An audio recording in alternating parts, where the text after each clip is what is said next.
Hey friends, if you wish to place desktop icons anywhere on Windows, then please watch this video.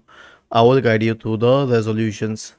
The procedure. So here's the thing. The real problem is that people try to pull these icons here and it doesn't just do anything about it. So the reason is that auto arrange has been enabled and that will not allow you to arrange anything on your own. So right click anywhere in the open space, select view and uncheck this box here, auto arrange icons.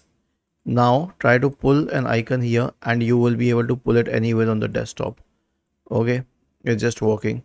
And if you want to disable this mode, go to view, auto arrange icons and they are back, but I don't like it. So I will select view and I will disable it and then I will pull the icons. Was this helpful? If yes, then please subscribe to the channel. If not, then let us know in the comment section of the video on how we could help you further. Thank you for watching this video and have a nice day.